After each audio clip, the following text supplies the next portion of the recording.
One of the most infamous enemies in the World of Warcraft is the Scarlet Crusade, an army of fanatical zealots who will smite anyone not a part of their order. But they weren't always like this. In fact, their origins are quite tragic.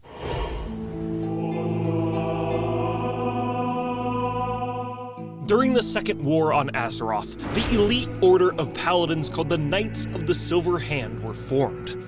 Its founding members were Uther, Trallion, Tirion Fordring, Gavin Rad, and Saidan Dathrohan.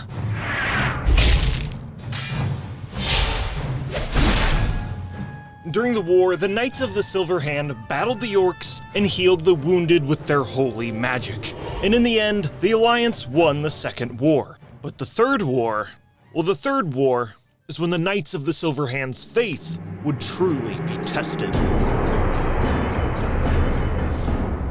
During the Third War, the Kingdom of Lordaeron was left in ruin. The Plague of Undeath turned the citizens into shambling scourge, and Prince Arthas Menethil was the spearhead of this necromantic destruction. But it was the Knights of the Silver Hand's duty to bring holy judgment. I mean, they crushed the orcs in the Second War, so surely these undead wouldn't be a problem. Gavin Rad is killed, Uther is killed, Tirion was kicked out of the Order after the Second War, Trallion chased after the orcs through the Dark Portal after the Second War, so who in the light knows where he is? He's most likely dead. So all that is to say, we kind of just have one founding member of the Knights of the Silver Hand left, Saidan Dathrohan. Or do we? Because during one of Saidan's offensive attacks on Stratholme after the Third War, he was possessed by the Dreadlord Balnazzar. The Nathrezim did this so he could manipulate the citizens of Lordaeron into a new, powerful army to protect the Dreadlord. But first, there was an important foe that needed to be slain. The paladin Alexandros Mograine, wielder of the mighty weapon called the Ashbringer, was a dangerous foe. And his faith in the light would make him near impossible to corrupt, so Balnazzar needed to find a way to slay him. So what was Balnazzar's solution for dealing with the Ashbringer? Well, as Saidan Dathrohan, Balnazzar convinced Alexandros' son, Renault, to slay his own father. And in exchange, he would be promoted to commander of the new crusade he was forming. And get a very fashionable and cool bandana. So Renault uses the Ashbringer to slay his own father in an act of pure evil that corrupts the weapon. But keep this betrayal in mind because it's gonna haunt Renault later in the video. Now with Alexandros Mograine out of the picture, Balnazzar could work on creating his own crusade. You see, as Saidan Dathrohan, he was one of the last beacons of hope for Lordaeron, the only active founding member of the Knights of the Silver Hand left, and he wanted to weaponize that faith the desperate citizens of Lordaeron had in him.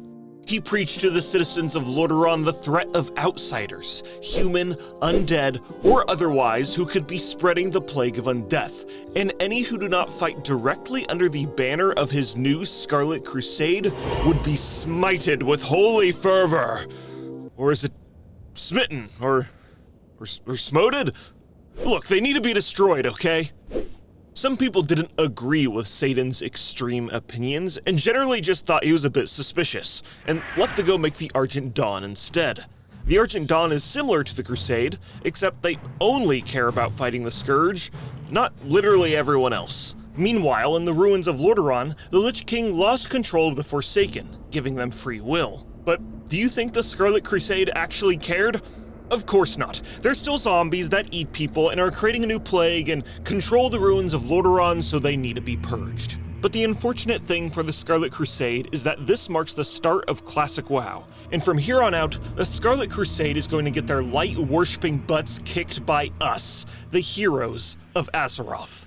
In the Scarlet Monastery, heroes fight through the graveyard, library, armory, and cathedral sections of the monastery, but lore-wise, the leaders of the monastery, High Inquisitor Whitemane and Renault Mograine, with his fashionable bandana, don't actually die here. Renault actually dies during a special in-game event when heroes enter the cathedral wielding the corrupted Ashbringer, and the ghost of Alexandros Mograine jumps out of the blade and slays the son that betrayed him. Lady Whitemane also is not officially dead until the Mist of Pandaria, when the Scarlet Monastery was revamped, and then later in the Legion expansion, the monastery was left in ruin by the Knights of the Ebon Blade, and she was raised as a new member of the Four Horsemen of the Apocalypse, becoming the very thing she swore to destroy. But let's jump back to classic WoW. After taking the fight to the Scarlet Monastery, heroes battle the Crusade across the Plaguelands, and heroes also enter the Dungeon of Stratholme and slay Saidan Dathrohan, aka Balnazar. And an uneasy truce is achieved between the Scarlet Crusade and the Argent Dawn when the flying fortress of death called Naxxramas appeared over the eastern Plaguelands. This was the first and probably last time the Crusade achieved an uneasy alliance with outsiders. After the Scourge denizens of Naxxramas were defeated, typically this is where the story would end in classic WoW. But during the Season of Discovery, heroes must side with Scarlet Crusade rebels who have discovered the true identity of Saidan Dathrohan, aka Balnazar, and mysteriously, he has returned. And heroes must raid the Scarlet Enclave and bring the fight to the Dreadlord Master, pulling the strings of the Crusade. And you'll have to play the Season of Discovery yourself to see what happens next.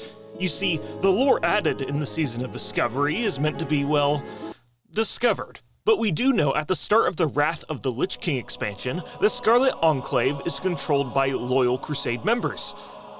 But this doesn't last for long, as another flying fortress of death looms over the Scarlet Crusade homeland. This time by the Lich King's loyal Death Knights who burn the city to the ground.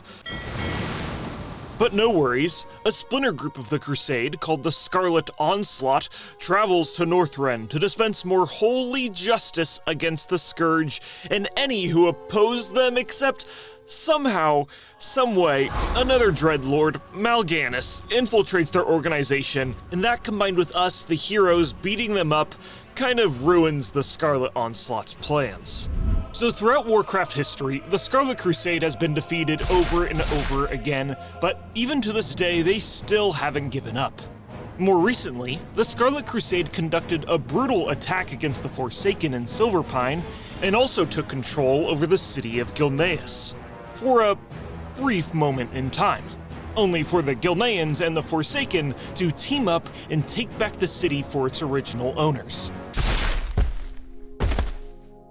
And perhaps we'll see the Scarlet Crusade return in some capacity in the future. But now, in the Season of Discovery, we can experience their shrouded history in the Scarlet Enclave raid, and the questline that surrounds it.